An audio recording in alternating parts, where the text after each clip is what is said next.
அனைவருக்கும் வணக்கம்.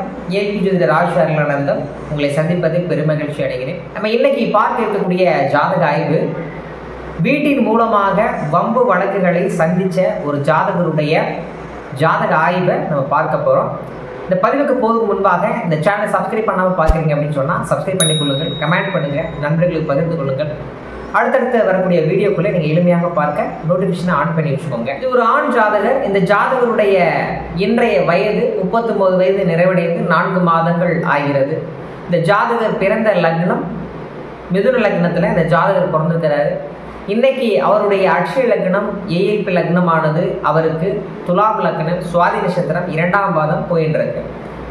லக்னாதிபதி அப்படின்னு சொல்லக்கூடிய சுக்கிர பகவான் அவருக்கு 3ஆம் இடத்தில் நல்ல நிலையில் இருக்கிறார். ஆனால் அதே சமயத்தில் அவர் 8ஆம் அதிபதியும் கூட. அப்போ 8ஆம் அதிபதி 3ஆம் இடத்தில் இருக்கும்போது கம்யூனிகேஷன் மூலமாக இந்த ஜாதகருக்கு தீராத பிரச்சனைகளை கொடுக்கணும், டாக்குமெண்ட் சம்பந்தமான விஷயங்கள்ல தீராத பிரச்சனை கொடுக்கணும் அப்படிங்கிற அமைப்பு இருக்குது. 8க்கு 8ஆம் இடத்தில் அமர்ந்திருப்பதால் மரணத்துக்கான கண்டங்கள் அவஸ்தைகளை கொடுக்கக்கூடிய ஒரு சுக்கிர பகவான் அவருக்கு 8ஆம் இடத்துக்கு 8ஆம் இடம் சொல்லக்கூடிய 3ஆம் இடத்தில் அமர்ந்திருப்பதனால் இவருக்கு இது சம்பந்தமான நிகழ்வுகளை இந்த ஜாதகருக்கு ஏற்படுத்த போகிறார் அப்படிங்கிறது அந்த சுக்கிர பகவான் இருக்கக்கூடிய நிலையானது குறிப்பிடப்படுகிறது. இன்றைய இயங்கக்கூடிய நட்சத்திராதிபதி சொல்லக்கூடிய சுவாதி நட்சத்திரம் 2ஆம் மாதம் ராகு பகவான் இவருடைய ஜாதகத்துல 7ஆம் இடத்தில் அமர்ந்திருக்கிறார். இடத்தில் ஒரு கிரகம் இருக்குதுன்னா பேச்சு, குடும்பம், வருமான சம்பந்தமான விஷயங்கள்ல தடைகள் இருக்கும். அதே சமயத்துல 7ல் ஒரு கிரகம் இருந்தால் அவருடைய எண்ணங்கள் ஃபுல்லாமே எப்படி இருக்கும் அப்படின்னு கேட்டீங்கன்னா சூழ்நிலை சார்ந்து செயல்படக்கூடிய நண்பர்களாக இருப்பாங்க. அதாவது ஜாதகர் அவருடைய சொந்த முடிவுகள் அப்படிங்கிறத விட தன்னுடைய சிந்தனைகள் எல்லாம் எதை சார்ந்து செயல்படும், எதை சார்ந்து முனைப்போட ஒரு உந்துதலோட ஒரு ஸ்டிமுலேஷன் அப்படிங்கிறது எங்க இருந்து இருக்கும்னா அந்த சொசைட்டில இருந்து இருக்கும். ஒன்றும் இல்லைங்க, எதிர்பாலினம் அல்லது எதிராளி என்ன செய்கிறாரோ அதுக்கு ஏற்ற மாதிரி உடனே ரியாக்ட் பண்ணி சில விளைவுகளை ஏற்படுத்தக்கூடிய அமைப்புகளை இந்த 7ஆம் இடத்தில் இருக்கக்கூடிய கிரகமானது செய்யும். அப்போ நட்சத்திராதிபதி சொல்லக்கூடிய சுவாதி நட்சத்திர 2ஆம் பாகம் கடந்த 2 ஆண்டுகளாக இந்த ஜாதகர் 7ஆம் இடத்தில் அமர்ந்திருந்து எதிர்பாலினத்தின் மூலமாக, சூழ்நிலை மூலமாக, சமூகத்தின் மூலமாக ஜாதகர் திடீர் என்ன பண்ணுவார்னா ஹார்மோனல் சேஞ்சஸ், ராகுனால ஹார்மோனல் சேஞ்சஸ் வரக்கூடியது. அப்போ என்ன நடந்திருக்குன்னா விரைவாக ரொம்ப ஸ்பீடா என்ன பண்ணி வருது, அந்த சூழ்நிலைக்கு ஏற்ற மாதிரி தன்னை மாற்றிக்கொண்டு சூழ்நிலையினால் தன்னை மாற்றிக்கொள்ளக்கூடிய ஒரு நிகழ்வுகளை இந்த 7ஆம் இடத்தில் இருக்கக்கூடிய ராகு பகவான் இவருடைய ஜாதகத்தில் ஏற்படுத்திவிடும்.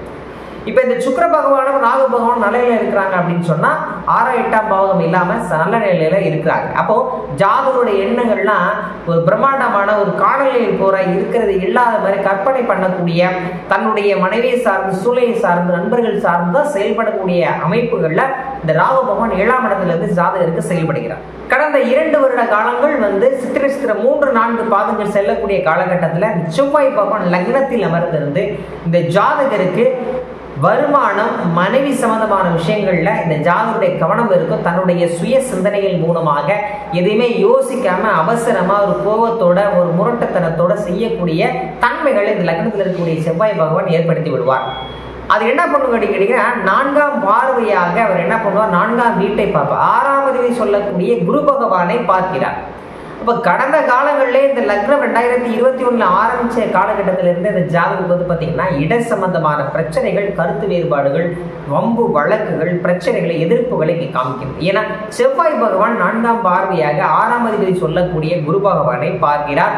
அவர் 3ஆம் அதிபதி கூட. அப்போ அது சம்பந்தமான டாக்குமெண்ட் சம்பந்தமான விஷயங்கள்ல பிரச்சனைகள், கருத்து வேறுபாடுகள், கம்யூனிகேஷன் ரீதியான பாதிப்புகள் வீட்டின் மூலமாக ஏற்படுத்தணும் அப்படிங்கிற அமைப்பு இந்த குரு பகவான் 6ஆம் அதிபதியாக 4ஆம் இடத்தில் அமர்ந்திருப்பதும் நட்சத்திராதிபதி சொல்லக்கூடிய இந்த செவ்வாய் பகவான் 4ஆம் பார்வையாக குரு பகவானை 7ஆம் பார்வையாக 7ஆம் இடத்தை 8ஆம் பார்வையாக 8ஆம் இடத்தை பார்வை செய்வது கடந்த காலத்திலிருந்து 2021 இருந்தே இதற்கு இட சம்பந்தமான பிரச்சனைகளை காமிக்கிறது. அது மட்டும் இல்லாம இந்த ஜாதகத்துக்கு 4க்கு 8ஆம் இடம் சொல்லக்கூடிய இந்த சூரிய பகவான் என்ன பண்றாருன்னா அவருக்கு 3ஆம் இடம் சொல்லக்கூடிய தனுசு ராசியில் அமர்ந்திருக்கிறார். அப்போ கடந்த 3 ஆண்டுகளாகவே பாத்தீங்கன்னா இவருக்கு டாக்குமெண்ட் சம்பந்தப்பட்ட பிரச்சனை, இடம் சம்பந்தமான பிரச்சனைகள் அப்படிங்கிறத தெளிவாகவே இந்த ஜாதகத்துல காமிக்குது. அப்ப இன்றைக்கு இயங்கக்கூடிய நட்சத்திராதிபதி சொல்லக்கூடிய சுவாதி நட்சத்திரம் 2ஆம் மாதம் செல்லக்கூடிய காலகட்டத்துல லக்னத்தில் கேதுவும் 7ஆம் இடத்தில் ராகு பகவான் அமர்ந்திருக்கு. இந்த ஜாதகத்தை பொறுத்தவரை இந்த சுவாதி நட்சத்திர 2ஆம் பாதம் அவருக்கு 2026 முடியும் காலகட்டம் வரையும், இந்த சுவாதி நட்சத்திர 2ஆம் பாதம் முடியக்கூடிய காலகட்டம் வரையும் இந்த ஜாதகருக்கு இட சம்பந்தப்பட்ட பிரச்சனைகள், கோர்ட்டு கேஸ், வம்பு வழக்குகள் அப்படிங்கிறது இருக்குங்கிறத இந்த ஜாதகத்துல லக்னத்தில் இருக்கக்கூடிய கேது பகவான் சுட்டி காட்டுகிறார். 4ஆம் அதிபதி சொல்லக்கூடிய சனி பகவான் 2ஆம் இடத்தில் அமர்ந்திருந்தாலும் இந்த ஜாதகருக்கு பழைய வீடு, வண்டி, வாகனம், சொத்து சம்பந்தப்பட்ட விஷயங்கள்ல வருமானங்கள் வரக்கூடிய அமைப்புகள்ல லாபகரமான நிலையில இருந்தாலும் கூட அவர் என்ன பண்றாருன்னா தனது 3ஆம் பார்வையாக 6ஆம் அதிபதி சொல்லக்கூடிய குருவை பார்த்து விடுவார்.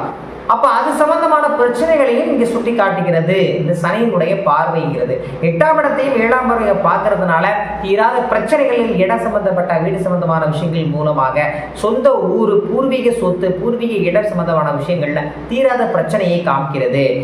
தனது 10ஆம் பார்வைக்கு 12ஆம் இடத்தை பார்ப்பதும் 4க்கு 8ஆம் இடத்தை பார்வை செய்யும் சனி பகவானுடைய பார்வை இந்த காலகட்டத்தில் கொஞ்சம் பிரச்சனைக்குரிய ஒரு அமைப்புங்கிறத காமிக்குது. சனி பயிற்சி அப்படிங்கிற நிகழ்வானது இவருக்கு 6ஆம் இடத்தில் இருக்கிறதுனாலையும் வீட்டின் மூலமாக பிரச்சனை தீரக்கூடிய லெவல்ல கருத்து வேறுபாடு, பிரச்சனை ஸ்டேஷன் வரை செல்லக்கூடிய வாய்ப்புகள் அப்படிங்கிறது இருக்கு நம்ம சொல்லியிருக்கிறோம். யாருக்கெனவே இவருக்கு நடுத்தர வயது பெண்களாலும் பாதிப்புகள் இருந்து அது சம்பந்தமான கருத்து வேறுபாடுகள், இட சார்ந்த விஷயங்கள் இருந்து இவர் ஸ்டேஷன் வேற போயிட்டு வந்திருக்கிறாரு. என்ன காரணம் அப்படின்னு கேட்டீங்கன்னா, இந்த துலாம் லக்னம் செல்லும் போது 10ஆம் அதிபதி சொல்லிய சந்திர பகவான் அது குறிப்பாக சுவாதி நட்சத்திர 2ஆம் பாதம் செல்லக்கூடிய காலகட்டத்தில் இந்த லக்னத்தில் சந்திரன் அமையக்கூடாது அப்படிங்கிறது அக்ஷயபதி ஜோதிட படைத்த அனைத்து நண்பர்களுக்கு தெரியும். அப்போ இந்த லக்னத்தில் சந்திர பகவான் அமர்ந்திருப்பது வீடு, வண்டி, வாகனம், சொத்து சம்பந்தமான விஷயங்கள் கிடைத்தாலும் கோர்ட்டு கேஸ், வம்பு வழக்குகள், அது சம்பந்தமான விரயங்கள் அப்படிங்கிறதையும் கொடுக்கும் அப்படிங்கிறத புரிஞ்சுக்கணும். அப்போ அளவான வீடுங்கிற அமைப்பை தான் இந்த ஜாதகத்தில் காமிக்குது. அது குறிப்பாக பழைய வீடு, யாருக்கெனவே கட்டப்பட்ட வீடோ அல்லது ஒரு அளவோடு கட்டப்பட்ட வீடு அப்படிங்கிற அமைப்புகள் இந்த ஜாதகத்தில் இருக்குது. லக்னத்தில் கேதுனுடைய நகர்வு அப்படிங்கிறது அவருக்கு பிப்ரவரி 2026க்கு பிறகு ஒரு மாற்றங்களை கொடுக்கும் அப்படின்னு சொல்லியிருக்காங்க. அப்போ இந்த கோர்ட்டு கேஸ், வம்பு வழக்குகள், வீடு சார்ந்த விஷயங்கள்ல இருக்கும்போது அந்த காலகட்டத்தை நம்ம அறிந்து கொண்டு அந்த காலங்கள் வரல கொஞ்சம் பொறுமையாக காத்திருந்து அதற்கு பிறகு அந்த வீடு சம்பந்தமான விஷயங்களுக்கு நம்ம முயற்சி பண்றோம். வீடு கட்டுவதா இருந்தாலும் சரி, வீடு வாங்குவதா இருந்தாலும் சரி, இடமாற்றம் பண்ணுவதா இருந்தாலும் சரி, விற்பனை செய்வதா இருந்தாலும் சரி, உங்க ஜாதகத்தை அறிந்து கொண்டு செயல்பட்டீங்க அப்படின்னு சொன்னா அந்த பிரச்சனையிலிருந்து ஒரு சரியான வழிகாட்டுதலை அறிந்து கொள்ள முடியும். ஏன்னா கடந்த காலங்களில் இந்த ஜாதகத்தை பொறுத்தவிட 3ஆம் இடத்தில் இருக்கக்கூடிய சூரியன் மரணத்துக்கு ஒப்பான கண்டங்கள், அவஸ்தைகளை இவருக்கு கொடுத்திருப்பாரு. இல்லை அப்படின்னா உடல் சார்ந்த விஷயங்கள்ல பாதிப்புகளை கொடுத்திருப்பாரு. உடல்ல நோயா, வம்பு வழக்குகளா, கடனா அப்படிங்கிறதுல கடனை வச்சுக்கிட்டீங்க அப்படின்னு சொன்னா இந்த உயிர் தன்மைகள் அப்படிங்கிறது பாதுகாக்கப்படும். மீண்டும் இணையதொரு பதிவில் சந்திக்கு வரை உடனிருந்து விடைபெறுவது உடைய ஏல்பி ஜோதிடர் பயிற்சியாளர் அக்ஷய் வாசு ராஜ் அருளானந்தம். நன்றி, வணக்கம்.